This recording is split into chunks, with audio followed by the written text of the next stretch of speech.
धीरे बोलो, कोई सुन ना ले। यह बात हम सबके कानों में पड़ी होगी और हमारे मुंह से भी निकली होगी, लेकिन सोचने की बात यह है कि ये वाक्य कब कब हमारे मुंह से निकलता है और कब कब हमारे कानों में पड़ता है, क्योंकि ऐसे कम ही गुप्त राज होते हैं जो हम दूसरों के कानों में पड़ने नहीं देना चाहते। अक्सर परिवार में अशांति का कारण हम स्वयं ही होते हैं। हम इस बात को देख पाए, भले ना देख पाए, पर यह असल सत्य है, क्योंकि जाने अनजाने मूर्खतावश हम खुद ही अपनी वो बातें दूसरों को बता देते हैं जो हमें कभी नहीं बतानी चाहिए, और वही बातें जो जाने अनजाने हमने किसी दूसरे के सामने बता दी थी, वही हमारे दुख का कारण बन जाता है, वही हमारे झगड़े का कारण बन जाता है, और फिर बाद में हमें पछतावा होता है कि मुझे यह बात किसी को बतानी नहीं चाहिए थी। मेरी ही गलती हुई कि मैंने जाने अनजाने ये बात सभी को बता दी। इसीलिए आज की जो बौद्ध कहानी मैं आपको सुनाने वाला हूँ, उसे सुनने के बाद आपको ऐसी बातें पता चलेंगी जो आपको कभी किसी को नहीं बताई। ये जो 7 बातें हैं जो आपको किसी को नहीं बतानी, क्यों नहीं बतानी, इसके पीछे का तर्क भी मैं आपको दूंगा। और इन 7 बातों के अलावा अगर आपको लगता है कि कोई बात ऐसी है जो मुझसे छूट गई या मैं नहीं बता पाया, तो कमेंट सेक्शन में ज़रूर बताना। इससे पहले कि आप इस बौद्ध कहानी में खो जाए, इस चैनल को सब्सक्राइब जरूर कर लें। तो चलिए कहानी शुरू करते हैं। एक समय की बात है। एक नगर में राजेश नाम का एक युवक रहता था। वो युवक बहुत गरीब था। 2 वक्त की दाल रोटी भी बड़ी मुश्किल से उसको नसीब होती थी। काम की तलाश में दिन रात खोज करने पर भी उसे कोई काम नहीं मिल रहा था। फिर एक दिन उसने अपनी पत्नी के सामने अपनी सारी समस्या बता दी। उसने अपनी पत्नी को कहा कि मैं जिस जगह भी काम मांगने के लिए जाता हूं तो हर कोई मुझे यह कहकर काम नहीं देता कि हमारे यहाँ काम की जरूरत नहीं है। मैं काम की तलाश कर करके थक चुका हूं। मुझे समझ नहीं आता कि मैं तुम लोगों का पेट कैसे भरूंगा, अपने बच्चों को कैसे पालूंगा, और ये चिंता मुझे दिन रात खाए जा रही है। यह सुनकर उसकी पत्नी ने कुछ सोचकर कहा कि तुम एक आदमी के पास एक बार ही काम मांगने के लिए जाते हो, और जब वो काम नहीं देता तो तुम 2 बार उसके पास जाते तक नहीं हो। अगर तुम्हें उनसे काम लेना है तो तुम्हें हमदर्दी जतानी होगी, तुम्हें उनसे हमदर्दी हासिल करनी होगी, अपनी गरीबी दिखानी होगी, ताकि वो लोग तुम्हारी मजबूरी समझकर तुम्हें काम पर रख लें।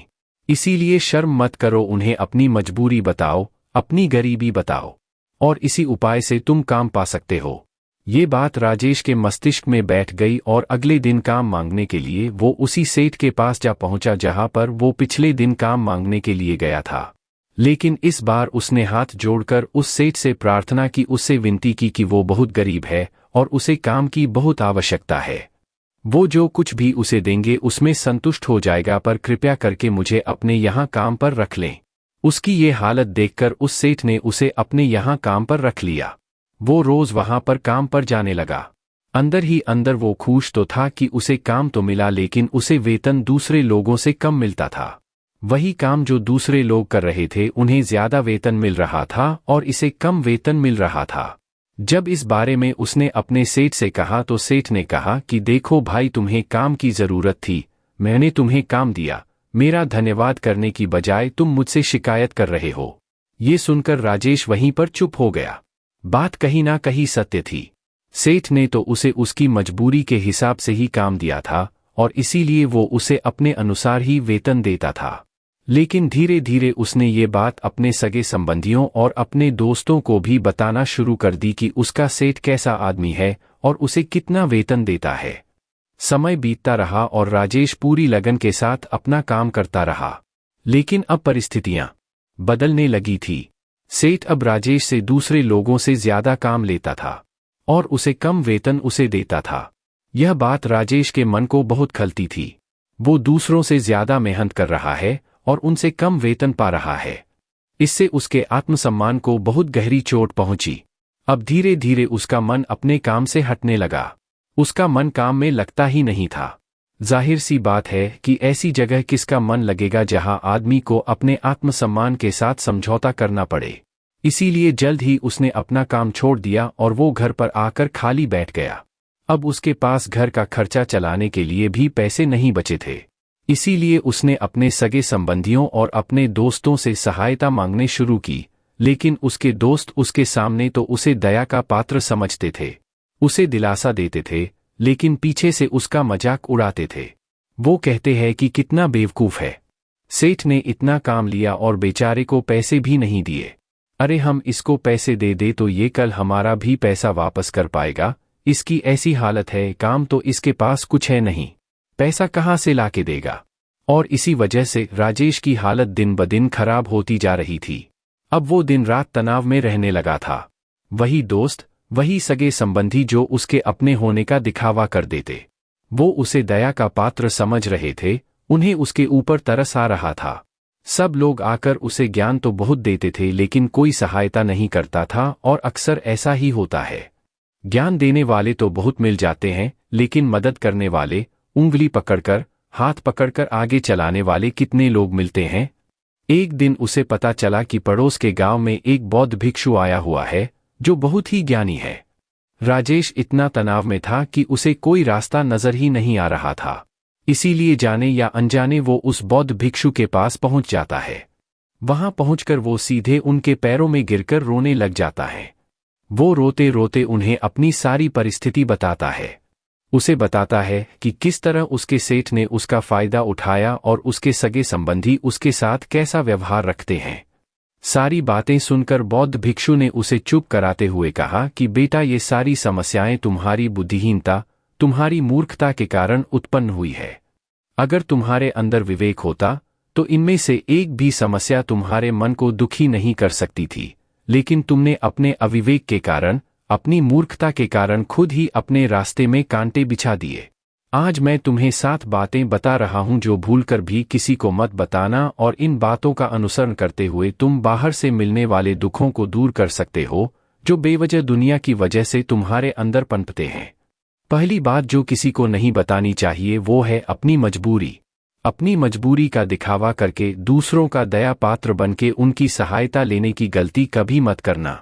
हो सकता है कि आज वो तुम्हारी मजबूरी देखकर तुम्हारी सहायता कर दें, लेकिन कल वो तुम्हारा फायदा उठाने से भी नहीं चूकेगा, और अगर फायदा भी नहीं उठाया तो दूसरों के सामने तुम्हारा मजाक बनाने में वो आदमी कभी नहीं चूकेगा। इसीलिए कभी भी अपनी मजबूरी का दिखावा मत करो। अगर घर में 2 रोटी है, सूखी रोटी है तो वही खाकर सो जाओ, लेकिन दूसरों को इसके बारे में भनक तक नहीं लगनी चाहिए। जरा आप खुद सोचो, मजबूरी बताने का क्या मतलब होता है। एक इंसान का या तो वह दूसरों से सहानुभूति हासिल करना चाहता है या उनसे कोई आर्थिक मदद चाहता है, लेकिन अगर दोनों ही परिस्थितियां आप देखें तो दूसरा आदमी आपका फायदा उठाने से नहीं चूकेगा, और अगर वो फायदा नहीं भी उठाएगा तो अपनी नज़र में तो वो आपको मूर्ख ही समझेगा, बेवकूफ़ समझेगा, और दूसरों के सामने आपका मजाक तो जरूर बनाएगा। इसीलिए अपनी मजबूरी के बारे में कभी किसी को मत बताना। दूसरी बात जो किसी को भी नहीं बतानी चाहिए वो है अपनी अतीत की गलतियां और भविष्य की रणनीतियां। जरा सोचो कि अगर हम अपने अतीत की गलतियां किसी दूसरे को बताते हैं तो उसका क्या प्रभाव होगा। वो गलतियां ठीक तो नहीं की जा सकती, जाहिर है, तो उन्हें बताने का क्या मतलब रह जाता है। आप अपने अंधेरे पक्ष को खुद दुनिया के सामने बता रहे हो, खुद अपनी गलतियां दूसरों के सामने बता रहे हो। इससे उस आदमी की नज़र में आपका एक चरित्र गठित हो जाएगा और वो भविष्य में हमेशा आपको उसी नजरिए से देखेगा। इसीलिए किसी भी आदमी की नज़र में अपना चरित्र गठित मत होने दो। और जरा सोचो कि आप व्यर्थ में ही अपने भविष्य की रणनीतियां दूसरों के सामने बता रहे हो। जो लोग आपके काम का हिस्सा ही नहीं है, उनके सामने अपनी भविष्य की रणनीतियां, अपनी डींगे हाँकने का क्या फायदा।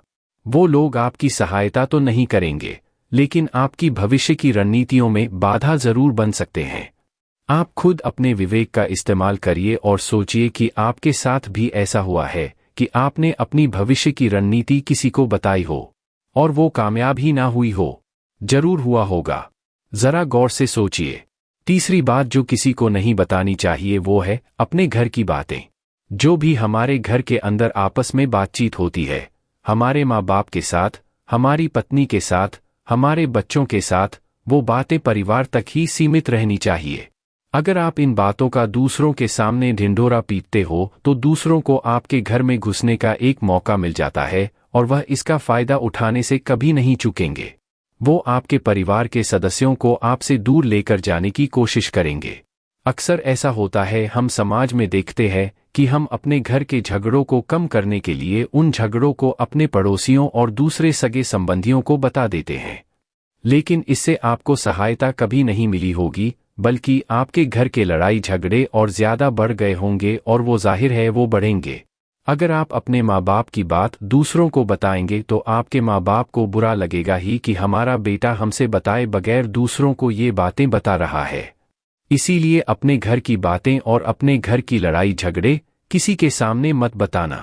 चौथी बात जो मैं आपको बताने जा रहा हूं, जो किसी को नहीं बतानी चाहिए, वो सुनने पर बहुत अजीब लग सकती है, लेकिन उसका सत्य भी मैं आपको एक तर्क के माध्यम से दूंगा। मैं कहता हूं कि अपनी आमदनी किसी को मत बताना। अब अपनी आमदनी ना बताने के पीछे क्या मतलब हो सकता है? जरा सोचिए कि आप अपनी आमदनी अपने दोस्तों को बता देते हैं, तो जब आपके दोस्तों को जरूरत पड़ेगी तो वो सिर्फ आपको ही याद करेंगे, क्योंकि उनको पता है कि अगर आपकी आमदनी ज्यादा अच्छी है तो आप भी उनकी मदद कर सकते हैं, और इसीलिए ज्यादा लोग आपसे सहायता मांगेंगे। और जब आप उनकी सहायता नहीं करेंगे तो वो सोचेंगे कि इस आदमी के पास पैसे है, मेरी सहायता कर सकता है, लेकिन यह सहायता कर नहीं रहा है, और इसीलिए आपकी आमदनी आप दोनों दोस्तों के बीच एक झगड़े का कारण हो सकती है। कम आमदनी होगी तो लोग मजाक उड़ाएंगे, और ज्यादा होगी तो सहायता मांगेंगे, तो अपनी आमदनी बताने का कोई मतलब नहीं है। पांचवी बात जो मैं आपको बताने वाला हूं, उसे आप गांठ बांध लेना और किसी को ये बात मत बताना। अपनी कमजोरियां और अपनी ताकत।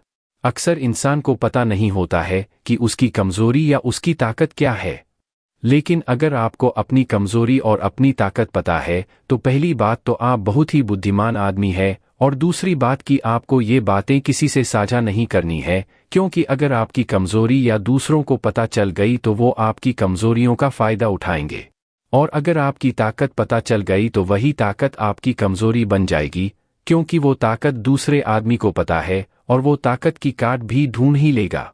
अपनी कमजोरी और अपनी ताकत अपनी पत्नी या अपने पति को भी नहीं बतानी चाहिए, क्योंकि इसके बाद आपको घर में उनसे हमेशा दबके रहना पड़ेगा। अगली बात जो किसी को नहीं बतानी चाहिए वो है अपने मित्र और अपने शत्रु। आप अपने मित्रों के बारे में अगर दूसरे लोगों को बताएंगे तो वह आपके मित्रों के साथ अपनी घनिष्ठता बनाकर आपको धोखा दिलवा सकते हैं। आपके गहरे मित्रों को आपसे दूर करने का प्रयास कर सकते हैं। अक्सर आम आदमी ऐसा नहीं करता, लेकिन आपके दुश्मन ऐसा करने की कोशिश कर सकते हैं, और दूसरी तरफ आपके शत्रु का भी किसी को नहीं पता लगना चाहिए, क्योंकि आज जो आपका मित्र है, अगर कल वो आपका दुश्मन हो गया तो वो आपके दुश्मन के साथ ही मिलकर आपको परास्त कर सकता है, आपको धोखा दे सकता है। इसीलिए अपने सबसे अच्छे दोस्तों को भी अपने दुश्मन के बारे में कभी मत बताना। अगली और आखिरी बात कहना चाहता हूं कि जब तुम दान करते हो तो दान के बारे में भी किसी को मत बताना, नहीं तो दान करना व्यर्थ हो जाता है, बेकार हो जाता है।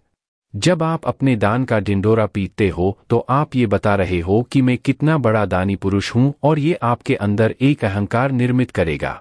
इसीलिए दान गुप्त रूप से किया जाए उतना ही अच्छा होता है, उतना ही फलदायी होता है। जब आपका बायां हाथ दान कर रहा हो तो दाएं हाथ को भी ना पता चले कि बायां हाथ दान कर रहा है। ये 7 बातें जो बौद्ध भिक्षु ने राजेश को बताई, इनमें संसार के सभी सिद्धांत छिपे हुए हैं।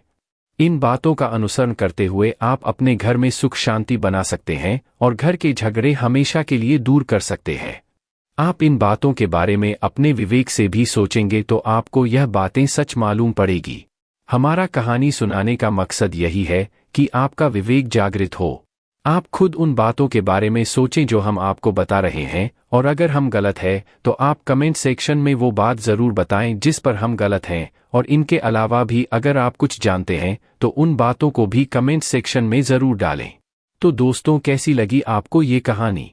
कमेंट सेक्शन में जरूर बताना। तो मित्रों, इस कहानी को अपने दोस्तों के साथ शेयर जरूर करें, और चैनल को सब्सक्राइब करना ना भूलें। अंत तक बने रहने के लिए आपका बहुत बहुत धन्यवाद।